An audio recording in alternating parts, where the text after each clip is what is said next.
अभय का गुस्सा। अब अभय अपनी सीट से सिर उठा के अभी बैठा ही था कि उसे अपने कैबिन में किसी के आने का एहसास होता है। इस तरह से बिना नोटिस किए किसी का आना अभय को बिल्कुल पसंद नहीं आता है। वह अपनी आंखें खोलकर देखता है तो सामने एक बहुत ही सुंदर लड़की खड़ी थी, जिसने एक ब्लैक कलर की शॉर्ट ड्रेस पहनी थी। वह ड्रेस इतनी रिलीविंग थी कि समझ ही नहीं आ रहा था कि यह ड्रेस। अभय यह देखकर अपनी आंखें सर दर्द करके उसे लड़की को देखने लगता है। वहीं वहां लड़की, जो अभय की बिजनेस पार्टनर की बेटी थी, यही वहां अभय को ही देख रही थी और वह खुश हो जाती है कि अभय भी उसे नोटिस कर रहा है। पर वह ये नहीं जानती है कि अभय उसे नोटिस नहीं कर रहा है, बल्कि गुस्से में देख रहा है। और वह उसे कहता है, मिस मेरा, आपकी हिम्मत कैसे हुई मेरे कैबिन में बिना नोटिस किए आने की? तो महिरा हाँ उसी तरह से अभय के पास चलते हुए आते हैं और अपनी कमर मटकाकर चलने लगती है। उसके चेहरे पर 1.5 किलो का मेकअप थोपा हुआ था, इसलिए जी यह वह सुंदर कम और भयानक ज्यादा लग रही थी। अभय को इस तरह की लड़कियां बिल्कुल भी पसंद नहीं थीं, और कैसी भी की। और अभय तो सिर्फ और सिर्फ अंशिका से ही प्यार करता था, इसलिए उसे किसी भी लड़की से कोई लेना देना नहीं था। वहीं महिरा को और अभय की नज़रों और उसके बातों का कोई फर्क नहीं पड़ता देख अभय को गुस्सा आने लगता है। उसे समझ नहीं आता आना हाथ की इस लड़की को यहाँ अंदर किसने आने दिया। वह जोर से चिल्लाते हुए कहता है, सिक्योरिटी सिक्योरिटी। तभी एक बॉडीगार्ड जल्दी से अंदर आकर सर झुकाकर खड़ा हो जाता है तो वह चिल्लाता है, तुम्हारी हिम्मत कैसे हुई किसी को, वो भी मेरे कैबिन में आने देने की? तो वह बॉडीगार्ड सर झुकाए हुए ही कहता है कि सर, इन्हें मैडम ने कहा था कि यह आपकी यही बिजनेस पार्टनर की बेटी है और आपकी होने वाली गर्लफ्रेंड भी इस वक्त। वह अभय से अपनी आंखों में आंसू लिए हुए कहती है, अभय तुम मेरे साथ ऐसा नहीं कर सकते। तुम जानते हो मैं तुमसे कितना प्यार करती हूँ, मैं तुम्हारे लिए कुछ भी कर सकती हूँ, तुम चाहो तो मैं तुम्हारे लिए। इससे पहले कि वह और कुछ कहती, अभय एक गन निकालता है और महिरा की तरफ पॉइंट आउट कर देता है तो महिरा डर जाती है और वह कहती है, यह तो अब। उसे इस वक्त अभय से बहुत ज्यादा डर लग रहा था। उसने अभय के बारे में अपनी डेट से बहुत कुछ सुना हुआ था, इसलिए वह अभय को गुस्सा नहीं दिलाना चाहती थी और चुपचाप वहां से निकल जाती है। वहीं उसके जाने के बाद अभय अपना सिर पकड़ लेता है और एक गहरी सांस लेने लगता है। फिर कुछ ही देर में वह अपनी मीटिंग के लिए निकल जाता है।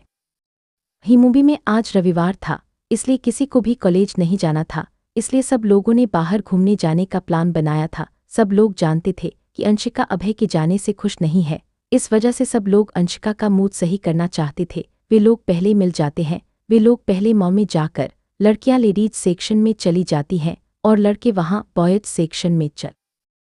आज सुमित ने अनन्या को भी अपने साथ इनवाइट कर लिया था। अनन्या को देखकर खुशी और अंशिका दोनों ही बहुत खुश हो जाती हैं। यह पायल और वंश भी एक दूसरे को देखकर मंद मंद मुस्कुरा रहे थे। वहां खड़े सभी लोग उनकी केमिस्ट्री देख रहे थे, पर कोई कुछ नहीं कहता और अपनी शॉपिंग करने लगते हैं। अंशिका ने आज लाल रंग का सूट पहना हुआ था, उसे कानों में छोटी छोटी बात। वंश का नज़ार तो पायल से हटने का नाम ही नहीं ले रही थी, पर आदि जबरदस्ती उसे वहां से खींचकर मीन्स सेक्शन की तरफ ले गया था। वहीं अंशिका को एक पीले रंग की साड़ी बहुत पसंद आई थी। वह उसे देखकर उसे पर अपना हाथ रखकर उसके प्राइस टैग को देखती है तो अपना हाथ पीछे कर लेती है, क्योंकि वह 34 लाख की थी। हालांकि अभी मेन अंशिका को अपना कार दिया हुआ। अभय अपनी मीटिंग खत्म करके अपने बॉडीगार्ड को कॉल करता है और उसे अंशिका के बारे में जानने लगता है, तो वह बॉडीगार्ड वीडियो कॉल करके अंशिका को दिखाने लगता है। वहीं अब भाई भी अंशिका को हाथ लगाते देख लेता है। उसे समझ आ जाता है कि अंशिका पैसों की वजह से यह साड़ी नहीं खरीद रही है, तो वहां बॉडीगार्ड को कुछ मैसेज कर देता है और वंशिका को ही देखने लगता। आदि को चक्कर देकर गर्ल्स सेक्शन में आ गया था और वह पायल को ही ढूंढ रहा था। वह जैसे ही देखता है कि पायल ट्रायल रूम में गई है, वह इधर उधर देखकर झट से उसके ट्रायल रूम में चला जाता है। वहीं पायल, जो वो अपनी ड्रेस चेंज करनी ही वाली थी, गेट को खोलता हुआ देखकर वह घबरा जाती है और पीछे मुड़कर देखती है तो वंश को वहां देखकर उसकी आंखें बड़ी बड़ी।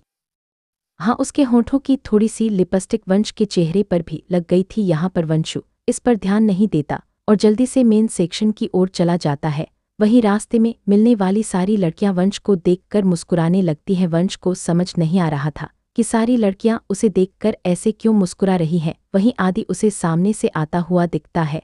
वहीं आदि यही वन तो आदि और सुमित उसको देखकर जोर जोर से हंसने लगते हैं। तो वंश कंफ्यूज होकर उन दोनों से पूछता है, क्या हुआ, तुम दोनों मुझे ऐसे देखकर ऐसे क्यों हंस रहे हो। तो आदि वंश को सामने लगे मिरर की तरफ इशारा करता है। तो वंश जैसे ही मिरर में अपना चेहरा देखता है, उसकी भी आंखें बड़ी हो जाती हैं और वह जल्दी से अपनी जेब से रुमाल निकालता है और अपना मुंह सा। अंशिका की ऐसी बात सुनकर पायल की इस समझ में नहीं आ रहा था कि वह अंशिका को क्या जवाब दे। वह कहती है, पता नहीं, शायद कुछ कट लिया। ये कहकर वह अपना सामान लेकर आगे की तरफ निकल जाती है। वह इस वक्त अंशिका के किसी भी सवाल का जवाब नहीं दे पा रही थी। वहीं अंशिका और खुशी ही अपने कंधे उसका साथ देकर उसके पीछे चलने लगती हैं और कुछ ही देर में उन लोगों